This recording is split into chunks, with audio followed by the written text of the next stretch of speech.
catch a predator. Like moths to a flame, they just keep coming. Thanks for joining us. I'm Stone Phillips. And I'm Ann Curry. It has been more than 2 years now since we first began our series of reports investigating online sex predators. 5 different states, 129 men exposed. Tonight, investigation number 6. This time, we've set up our hidden cameras in a rented house in rural Georgia. And once again, even men who have seen our reports show up at the door. We should let you know that some of what you will see and hear is explicit. Here's Chris Hansen. Now this is the fetish guy with the boots. Meanwhile, back at the house, Amanda, our decoy, is in place ready to invite our next guest inside. All right, Amanda, this guy should be bringing riding boots for you to wear. Using the screen name Gerald White 30627, this 31-year-old starts chatting with a girl posing as a 15-year-old. He asks the decoy if she wears boots. The girl responds, "I wish I had some tall ones." Then Gerald White 30627 says, "Perhaps we could go boot shopping." The decoy types, "Wow, you mean for like the big ones?"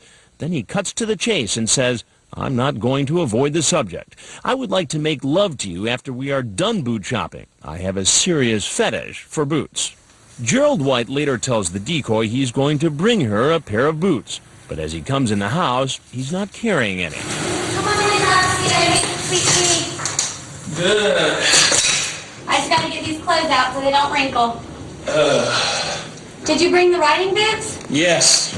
All They're out right. in the car. I can't wait to get my own pair. So you have a little shopping day planned this afternoon? Yep. Yeah. And who are you taking shopping today?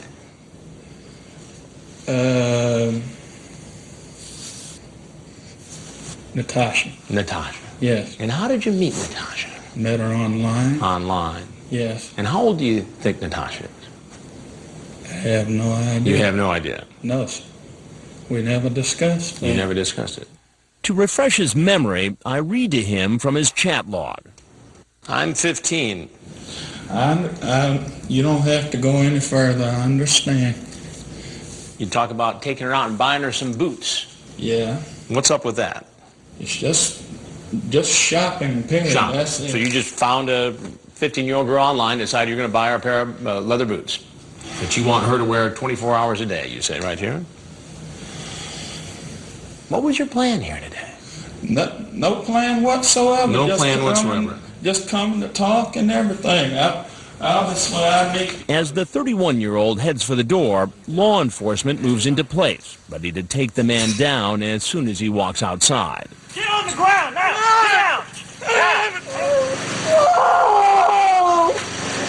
Police arrest him and lead him away, clearing the front of the house so more suspects are free to come in. Online, he calls himself Southwest Georgia Male Yes. His chat is one of the most graphic and disturbing we've come across. At first, he offers the decoy, Erin Lynn B., $250.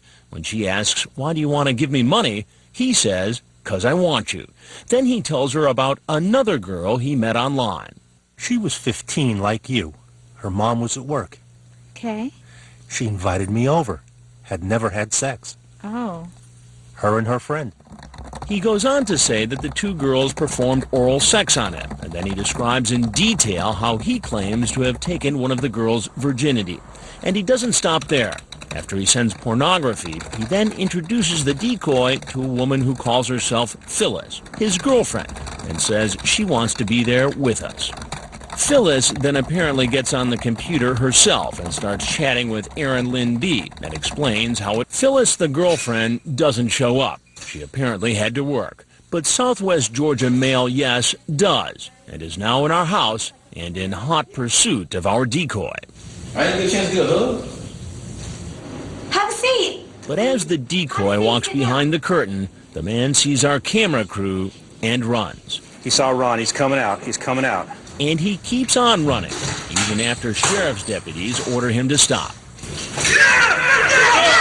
Finally, an officer's taser knocks him to the ground. After he's arrested, he's taken in for questioning. This man with the incredibly vulgar chat reveals something that, ironically, no longer surprises us. I was a minister in the church. What church you go to? my dad was a preacher in the Baptist church. I don't want to go to prison. There are more suspected predators on the way. This man pulling into our driveway is 38-year-old David Hilbish. He builds tunnels. In the chat, he mentions molesting another 15-year-old. Online, using the screen name Tunnels 12,000, he tells the decoy named Tracy in Excess this isn't his first time meeting a teen on the internet. I did it with a 15-year-old before, and I came real close to getting caught. I didn't have sex with her, everything but. He later says he was questioned by detectives, but never charged. Now, he wants to have sex with Tracy. I want all of you, Tracy, in every way. You show me. Could you have a seat right over there, please? How you doing? Yeah. Go ahead, sit down. When I confront the 38-year-old, his memory seems a bit foggy. And so you were chatting with a girl named Tracy. Right. And how old is Tracy? I don't have no idea. The problem for you, David, is that I have the chat right here. How old are you again? Not sure if I read that right. 14. Okay. Have you ever done this before? No. Have you ever been with an underage girl before? No, not sexually, no. I did it with a 15-year-old before, and I came real close to being caught. We stay out all night and fall asleep in my I truck. didn't break the law that I knew of, and the police officer told me that. And why? I don't know what the law is, but he didn't. He questioned me. I went back home that night, and he called me Monday. When I read him some of what he wrote in his chat log, he first tries to blame the girl. I would do it in a minute with you, hoping I would stay out of jail. You ask her if she likes oral sex. And she asked me several things also. Does that make it right? No, and she invited me here. So because a 14-year-old girl invites you to come over, it's okay That don't make it right. It's wrong. I admit I'm wrong. Why did you do it? There is no reason. I'd want to stay all night. Did you bring any alcohol with you? Yeah, Yeah. And what did you bring exactly? exactly what she asked. When I ask him what his plan was here tonight, he says he's not really sure. If this 14-year-old girl was willing to have sex with you, would you have had sex with her? I can't say for sure. I never did with that other girl, and that's the reason why. And that's the reason why. She was underage. Aren't there any girls or women of legal age that you could date? I mean, I have a fiance. Huh? I have a fiance. You have a fiance. And how do you suppose this is going to play when she finds out about this? It's not going to play at all. Now it's time to tell Tunnels 12,000 what he's walked into. I need to tell you that I'm Chris Hansen with Dateline NBC, and we're doing a story on adults who meet teens online and then try to meet them in person for sex. Then he says he'd like to say something more. I just need to stay off the internet, maybe. He says he's not a predator. He's a lonely man raising 2 children alone who uses the internet to meet